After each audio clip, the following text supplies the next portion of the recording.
What's up, my people? What's up, my people? Man, listen, y'all know what it is. This is Mo Faith Momentum Monday. Come on, we already talked about the month of February. We switching it from Mo Faith Motivational Monday to Mo Faith Momentum Monday. Listen, man, we got some stuff to talk about on today. But before I get started, man, I'm gonna give y'all some time to come in. And as you come in, tag somebody, share this if you feel led to. But man, you get in here and you come hear what God is talking about on this good Monday. Blessings to my beautiful wife, Prophetess Porter. Thank you for joining me on today. Listen, man, happy London Grind to my New Orleans people, man. I know y'all celebrate in other places, Galveston and Alabama, places like that. But man, Mardi Gras is New Orleans. I mean, I done went other places, and I mean, I enjoy Galveston. I haven't been to Alabama yet, but I really love Galveston. But there's nothing like New Orleans Mardi Gras.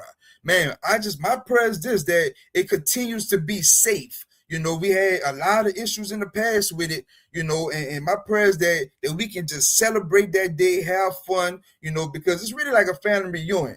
You see a lot of people you haven't seen in a long time. And so, you want to just see some good people, have some good fun, some smiles, laugh, jokes, without the violence. So happy London Grind to you all down there in New Orleans and wherever else you're celebrating it at. Man, I thought everywhere was like New Orleans. When I moved to Texas and Mardi Gras time came, I'm like, where the parades at?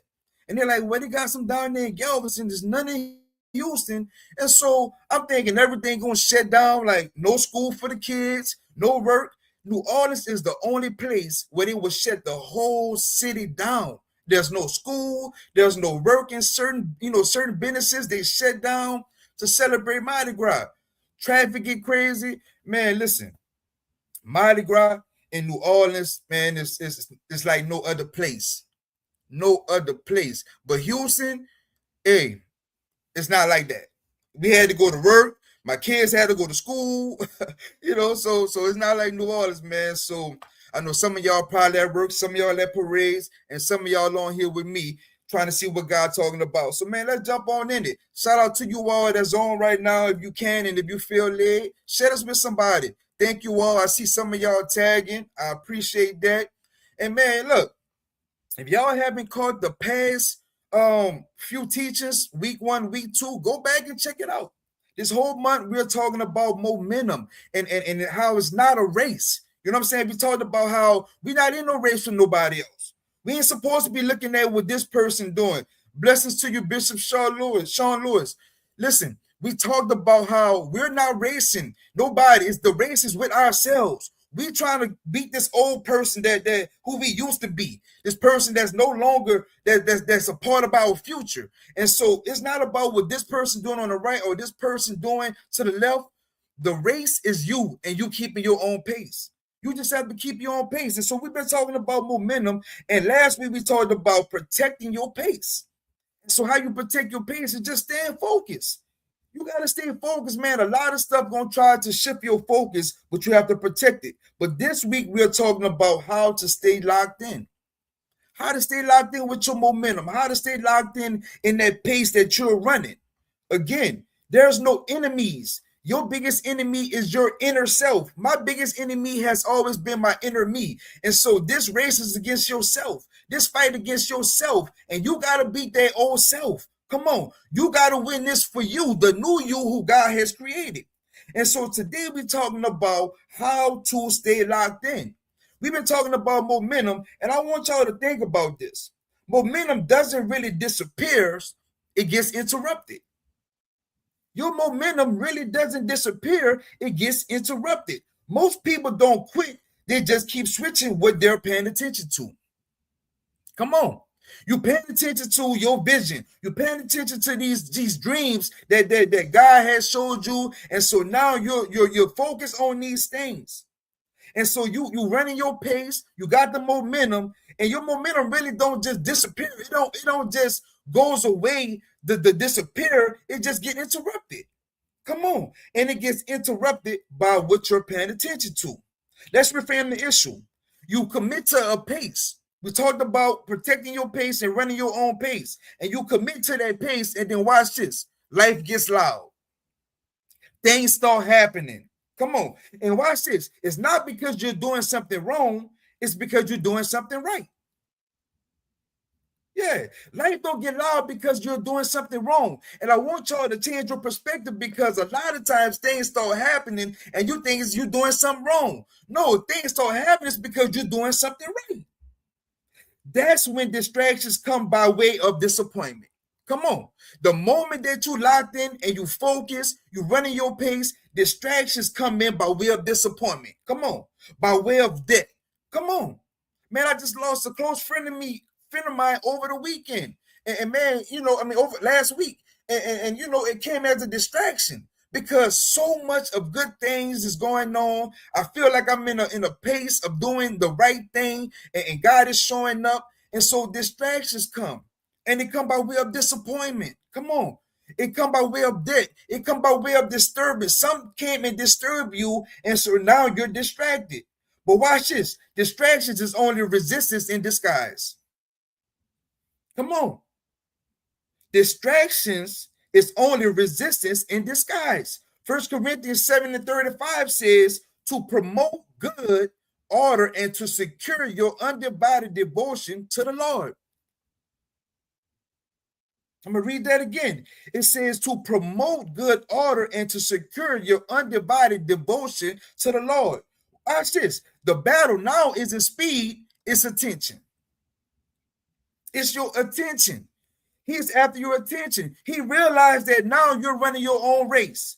He realized that your momentum is leveled off. And he sees you're not in a rush. You're not going too slow. You're not going too fast. You're going at the right pace. And so now the battle is not about speed. It's about your attention.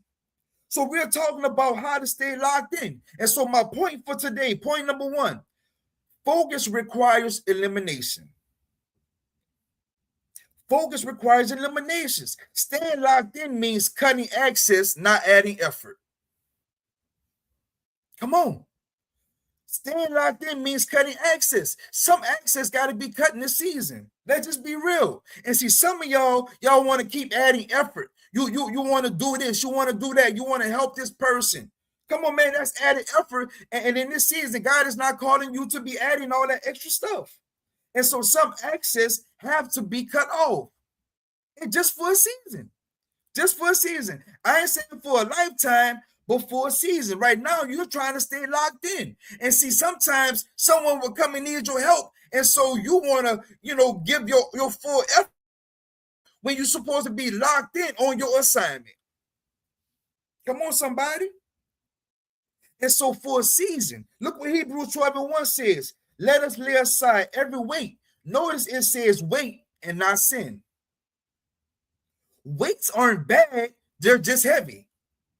Come on, weights not bad. Now there's some bad weights, but not all weights are bad, they're just heavy. Everything that's not wrong isn't right for this season. Man, I just said something. Everything not wrong isn't right for this season. This means just because something isn't sinful doesn't mean it's strategic. Just because something isn't sinful doesn't mean it's strategic. Come on. And we have to be strategic in this season. This season is going to require strategy. Come on. Just because it's allowed doesn't mean it's aligned. Lord Jesus. Just because it's allowed doesn't mean that it's aligned. Come on, some things not aligned with your season, with your assignment. Yes, you can do it. It's not sinful.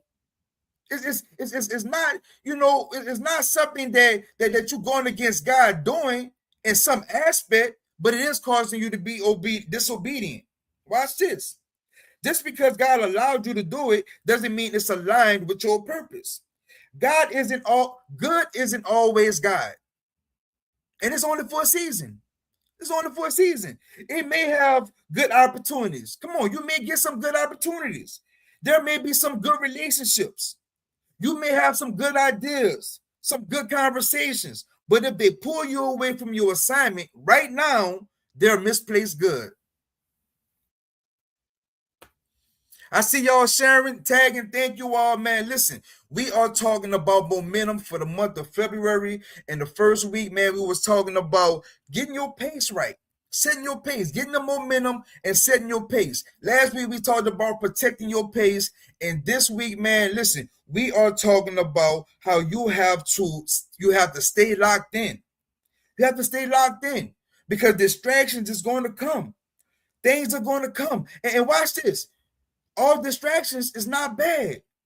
Just like I just told you, there's going to be some good conversations. There's going to be some good opportunities, some good ideas, some good that's going to come your way. But sometimes those things are just not a part of your assignment. And so what happens is they turn to being misplaced goods. Watch this. 1 Corinthians 10 and 23 says, I have the right to do anything, but not everything is beneficial. You have the right to do everything and anything, but not everything and anything is beneficial. Come on. Paul said it's lawful, but not everything builds. So my question my question isn't, is this wrong? The question is this building what God told you to focus on? Come on. Is this keeping you focused on what God told you to do? Because everything is not bad, but some of those good things that's coming is a distraction to get you off of your assignment, what God is calling you to do. And so watch this. Seasons require specificity. You have to be specific in your season. A farmer doesn't plant every seed in every season. A farmer doesn't plant every seed in every season, and some of y'all are trying to plant everything everywhere you go. You want to plant seeds in this person. You want to plant seeds in this place, and you're not supposed to be planting all those seeds. And again, it becomes misplaced good. Watch this. If a farmer plants winter crops in the summer, it's not sinful, it's just mistimed. It's just mistimed. It's not sinful. And see, some of y'all be trying to plant seeds, and it's not sinful. It's just not the right timing. It's not the right timing. Ecclesiastes 3 and 1 says, to everything there's a season. To everything there's a season. Come on. Some conversations belong in another season. Some collaborations. Come on. It belongs in another season. See, some of y'all want to collab with somebody who God may have in your assignment, in your purpose, but you won't do it your way and you won't do it on your time. And what happens is that thing that God wanted to do with that collaboration, it don't happen because you want it to happen in your time, in your season. But in everything, there's a season. Come on. It's not rejection. Watch this. Some opportunities belong in another season. It's not rejection, it's recognition. You recognizing that it's not the time for this. It's not the time for us to collab. It's not time for me to start this business. It's not time for me to do this and do that. Come on. So it's not rejection, it's just recognition. Focus requires sacrifice. When you're locked in, you eliminate even neutral things. For example, watching 3 hours of TV shouldn't be in your season when you're trying to stay locked in. Hanging out isn't wrong, but it might be right when you're hanging out isn't wrong, but it might not be right when you're developing. I like to hang out. I like to go and do certain things and go certain places and travel, but sometimes you have to not do those things, not because, again, these are not wrong things to do, but you're trying to stay locked in. I like binge watching TV. Certain shows, I like it, and I'm still in purpose because I would get a message out of a TV show. But sometimes that's not in your season you're in. When you're trying to lock in, some things, it got to be a reward. Like I will reward myself with an hour of TV if I didn't locked in 4 or 5 hours on purpose, on alignment. Come on things that God told me to do. I will reward myself with a little hotel, travel, a little staycation with my family or something. After being obedient, doing what God told me to do. But some of us want to do all of these things all the time, and what it's doing is causing you to lose focus. It's causing you to be distracted. Come on. But there's a season for everything. Come on. Hebrews 12:1. It says, lay aside every weight. Know this weight is the sin, it's just heavy. Watch this. A weight slows you down even when it's not evil. Here's a mature understanding. As you grow spiritually, your decisions shift from is this wrong to is this necessary? Come on. Because it's not about it being wrong. Is there some good things that again, it's not now, it's not supposed to be done now. And so you got to ask yourself, is this necessary? What I'm doing right now, is it necessary to the assignment? Come on, is this purposeful? I know it's not wrong. You're not in the season of doing wrong things. There's just some things that's causing you distractions, that's causing you to be distracted from what God is causing you to do in this season. And watch this. That's next level focus. When you begin to ask yourself those things, that's next level focus. You know this isn't right. I mean, you know that you're not doing nothing wrong. And when you begin to ask yourself, is this necessary? That's next level focus. Some of us aren't stuck because we're doing bad things. We're stuck because we're doing too many unnecessary things. Blessings to you all that's coming in. I see you, Dr. Shells. Thank you for joining me. I see you, Minister Stacy. Thank you all for coming on. If I ain't shout you out, don't charge it to my head. I mean, don't charge it to my heart. Charge it to my head. I'm trying to stay locked in. You see what I'm saying? I'm trying to preach what I'm trying to walk what I'm talking. Come on, somebody. And again, some of us aren't stuck because we're doing bad things. We're just doing too many unnecessary things. Everything that's not wrong isn't right for this season. Come on. Everything that's not wrong isn't right for this season. Just for a season, y'all. If you lock in for a season, I'm telling you, you can live off of what you're trying to do now for a lifetime. And see, some of you all trying to do right now, you know, what God intended you to do in the future, and you're trying to do it, but you're struggling doing it. Why? Because you're not supposed to be doing it in this season. Yeah, you want to take your kids and your family on vacations. Yeah, you want to be able to, you know, take flights and book hotels and, you know, be booked and busy and do all these things at the same time. But there's a season for it. And see, some of y'all struggling because God said, not right now. I need you to lock in on this assignment. Lock in and be obedient. Come on, because it's the blessing is added with no sorrow. And see, some of y'all gonna take this little weekend vacation, and now you sorry when you get back because you got bills that you can't afford to pay. Come on. But if you lock in and do the assignment, come on, because when you get locked in assignment, when you get locked in purpose, your purpose begin to pay. You'll be able to take vacations and still be on purpose and being paid at the same time. And so there's a season for everything. Point number 2, you can't lock in while explaining yourself. I want y'all to hit me on this. See, a lot of us be explaining ourselves to people, and guess what it's doing? Explaining is draining. You explaining is draining you. You explaining, and watch this, it's draining your focus. Because look what Proverbs 4:25-27 says. Let your eyes look straight ahead. Do not turn to the right or the left. What that means? Every time you explain, it invites opinions. It invites doubt. It invites interference. You be trying to explain to people why you can't show up to the party. You be trying to explain to people why you can't go to certain places. You ain't got to explain it to nobody. Because watch this. They're going to start giving you opinions. And their opinions is going to cause you to be disobedient. They're going to start telling you certain things, and it's going to start putting emotions in you that's going to cause you to have no motion. Yeah, you're going to be stuck because somebody planted something inside of you, and now they have you listen to what they say. Their opinions is really covering the facts God has showed you. Lord Jesus. Their opinions is overriding your obedience.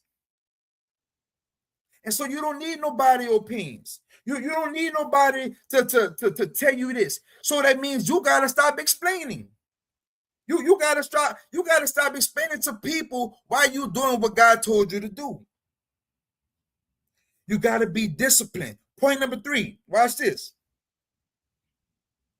Discipline is what holds you when motivation leaves. Sometimes we don't feel motivated. Let's just be real. We don't feel motivated. But when you look what 1 Corinthians 9:27 says. It says, I discipline my body and keep it under control. Even when you don't feel motivated, if you discipline, come on, you're going to do what God told you to do. This is why we need to discipline ourselves, man. And watch this. You can't be disciplined, distracted. That's why distractions got to be, man, explaining and people telling you all these things and giving their opinions and giving their heart to you. And really, all the time, it's not really them. It's the spirit that's on them that knows where you're going. And so they're going to say something that's going to distract you. And that distraction is causing you not to be it's causing you not to be disciplined. But watch this. Motivation, it fades. Feelings fluctuate, but discipline stays. Discipline is only focus repeating. If you're focused today and you got some things done, you just have to repeat that focus. You have to stay focused. And all you got to do is every day, stay locked in, stay focused. And watch this. Discipline is your portion. You're going to start finding yourself doing the same thing. And now, watch this. You're going to start seeing growth. Yeah. You're going to start seeing fruit from your labor. See, a lot of us, we don't stay disciplined because of distractions. And we don't see our destiny is because of distractions. God has so much in store for you, but you will never see it being distracted. And so you got to lock in being focused. You have to lock in being focused. I'm telling you, whatever distracting you in this season, and it could be good. It could be those good conversations that you have with your friends for 5 hours. I know you're mature, so you're no longer gossiping. You ain't really talking about nobody, but you can talk 5 hours about some good stuff, and that's 5 hours that's got you not locked in. You like watching TV? That was me. Come on. We'll watch, me and my wife. That'd be our little happy time. We chilling on the sofa, and we watching TV. We laughing and we talking about it, and it's good. It's a good time for us. But is that aligned with your assignment? Is that causing you to be not locked in? You have to remove every distraction in this season. And watch this. It's only for a season. This is not for a lifetime. Man, when I really locked in, and I'm going to be real with y'all, I used to say, I can't do this. I can't do that. I don't have this much of wisdom. I'm not that smart.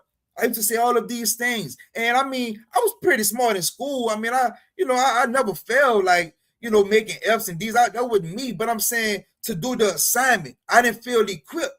But guess what? It only took for me to really lock in, to remove the distractions. I had to start reading more books. Come on. I had to start reading the book, the Bible. Come on. That's where all the wisdom comes from.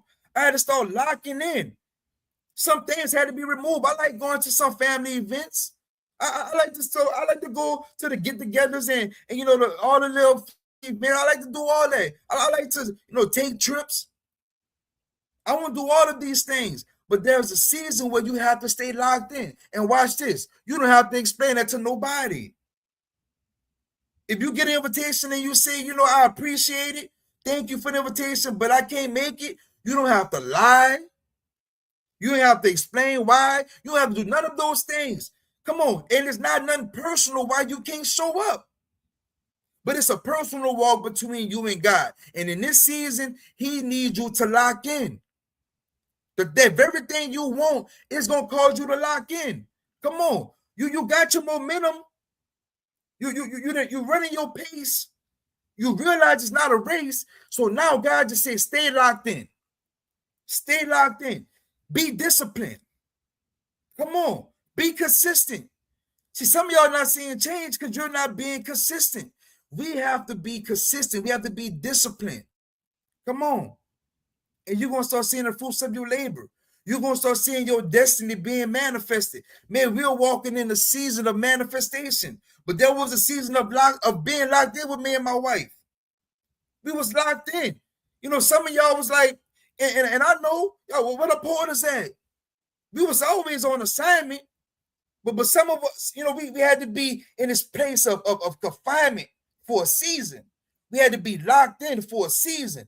Now God said, okay, now go forward like this. Come on. Come out of the shadow and come forward. Come on. Come out of that dark place and get into the light. Come on. But it was for a season. And see, some of you all, you just have to lock in for this season. God gonna begin to do things that you've been praying for. You're gonna begin to see things that was prophesied to you. Come on. We're walking in manifestation. Man, people used to prophesy stuff to me and my wife. And guess what? At one point in time, I couldn't see it. Let me be real with you. I could not see it. But when I started locking in, come on, with God and his word, that's locking in. Come on. And I know we can lock in to start making our business better. I'm talking about locking in all levels. But the highest level is locking in with God. Locking in his word. Come on. His word that don't return back void. That's what we need to lock in on. But you can lock in on every level of your life and you're going to start seeing things happen. Man, listen, I pray this help y'all. We got one more week. No, 2 more weeks. We got 2 more weeks. In this month, I believe. Let me check. We got what, 1? Either way, we still talking about momentum. We're talking about momentum, man. And I'm telling you, once y'all leave out of this month of February, man, you're going to be locked in. Your momentum going to be at the pace it need to be in. And watch this. You're going to finish the race this time. You're going to finish the race. See, some of us didn't finish the race because, we try to run too fast and we get out of breath. Or some of us, we get discouraged because we think we going too slow. It's not happening fast enough. But now we understand that we got to have momentum and we got to go at a pace, at our own pace. Not the pace that our friends want us to go, not the pace our family want us to go, not even the pace that you want to go. Because, see, I want to get there as fast as I can. But you got to get on God's timing. Come on. You got to erase your timeline and get on God's timeline. Come on. Because his word is given to you. His promise has been given to you. You got to just be in position to receive the promise. Come on. And you in position by staying in place, by running your race and staying your pace. Man, boy, God is good. All right, man. I love y'all. Y'all join me next Monday, same time, 12 p.m., 12 noon. Man, y'all invite somebody. And look, I'm telling you, God is doing something so mighty, not in just your life, but your family life. Generations is about to break because you decided to get it right, because you got a line, because you in assignment, because you in purpose. Come on, it's gonna pay. And I ain't talking about just money. I'm talking about it's gonna pay to the fact that your family is gonna reap the benefits. Come on, the next generation, your kids' kids, and your kids' kids, and forevermore, they're gonna reap because you decided to say yes, because you decided to get in alignment with God. Come on, it's gonna pay for generations to come. All right, man. I love y'all. Y'all be blessed and y'all have an amazing day.